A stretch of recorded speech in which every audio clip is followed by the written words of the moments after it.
Essa questão é típica de concurso. Observe bem a pergunta. Qual a classificação do sujeito para esta frase?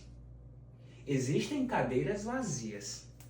Será se o sujeito é inexistente? Será se o sujeito é indeterminado? Será se o sujeito é implícito?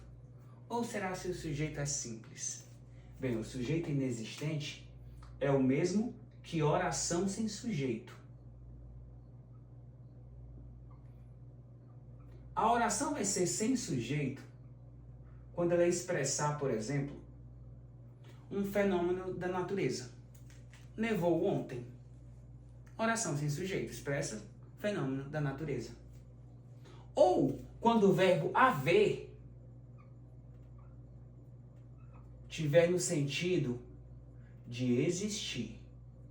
Anote essa dica, que esta é a ordem. O verbo haver no sentido de existir e não existir no sentido do verbo haver. Essa é a dica. O sujeito ele é indeterminado quando ele não está expresso na oração. O sujeito ele é implícito quando você reconhece ele pela terminação do verbo. É também chamado de sujeito oculto.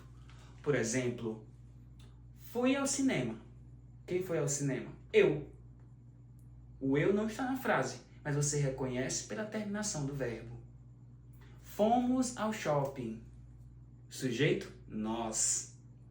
Não está na frase, mas você reconhece pelo fomos, então é nós. Neste caso é um sujeito implícito ou oculto. Já um sujeito simples é aquele que contém apenas um único núcleo. Por exemplo, Paulo foi à escola. Quem foi à escola? Paulo. Sujeito simples. Agora vamos para a questão. Observe a frase. Existem cadeiras vazias. Eu disse para vocês que a ordem de sujeito inexistente é o verbo haver no sentido de existir e não existir no sentido do verbo haver. Temos aqui existem, pegadinha. Então a gente pode marcar a opção A, porque aqui tem existem cadeiras vazias.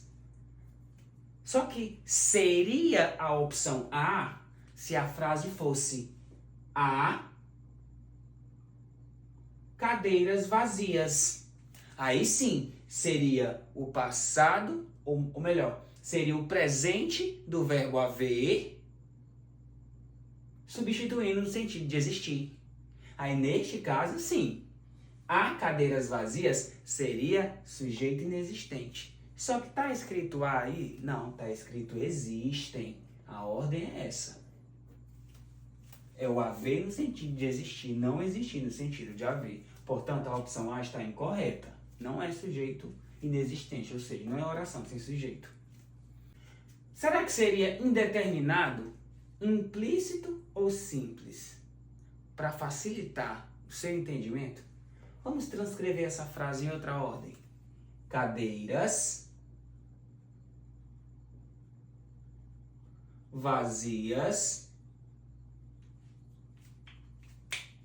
existem. Eu vou e pergunto para você, o que existem? Bem, cadeiras vazias. Portanto, cadeiras vazias é um sujeito simples. Essa é pegadinha. Concorda? Cadeiras vazias existem. O que existem? Cadeiras vazias. Portanto, a opção correta seria a opção D, sujeito simples. Não vai ser sujeito implícito, porque o próprio sujeito está presente na frase. Cadeiras vazias é o sujeito. O que existe? Cadeiras vazias. É indeterminado? Não, porque o sujeito existe. Cadeiras vazias. Portanto, a opção B e a opção C também estão incorretas. Portanto, a opção correta seria exatamente a opção D, sujeito simples. Essa é a pegadinha. Portanto, salva, compartilha, envia para os amigos, printa, não erre mais.